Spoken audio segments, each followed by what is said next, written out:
Masaganang buhay at magandang araw po sa lahat. Nagtatanim po ako ng butchoy ngayon. Direkta po ito sa lupa, no? Ito po 6 na plat ang ating tataniman.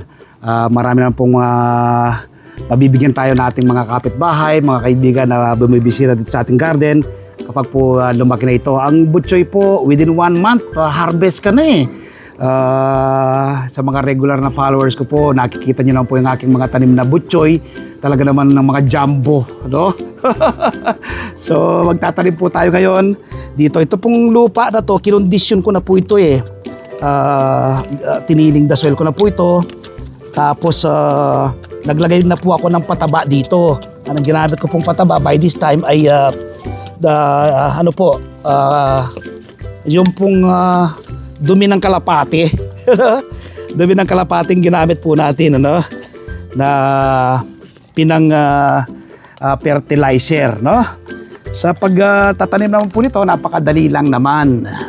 Kaya kuha po tayo ng punla. Ang butchoy po, tinatanim sa una through seed. Magpupunla ka po muna, no? Ito po sa mga seedling tray para po mas maganda. Kapag meron na po yung mga 4 hanggang 5 daon, pwede na po yung ilipat tanim, no? Kukuha muna tayo ng isa-isa sa ating ililipat tanim. Yan. Ito. Ganyan yun lang po yun. Ano? Kasama po yung, dapat kasama po yung ugat. Makikita po ninyo, kasama dapat yung ugat. Yan. Tingnan nyo po.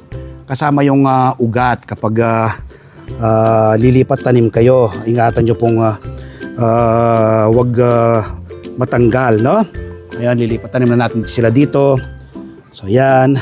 Ano po ito? Pwede pong 4, ano? 4 na layer, no?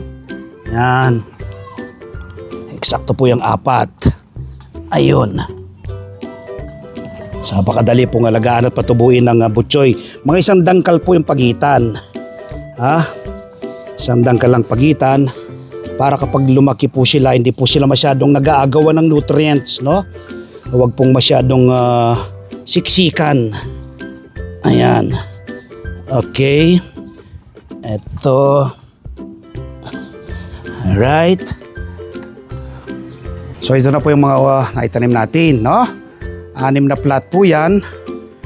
Yan. Ikutan po natin sila isa-isa. Yan. Pagka lipat tanim lang po ng ganyan, kagad nyo lang po silang didiligan. Yan. Ito, nakapagdilig na tayo dito. Yun. Alright. Yan. So, hanggang dun po yan, ano?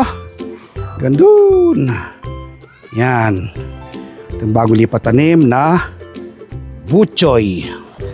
Ang butchoy po, meron po kayong mabibiling seeds sa SM Supermarket, sa Shopwise, sa Ace Hardware, ano? Tapos ipunla po ninyo. Kapag kapunla sa mga seedling tray na ganito, bawat isang wall po, butas ay isang seeds lang po. Tapos ay kapag meron siyang 4 hanggang 5 daon, pwede na po yung i-transplant. After 1 month po, pwede ka nang humarvest ng iyong sariling tanim na butchoy. Sobra-sobra po ito sa aming pangangailangan.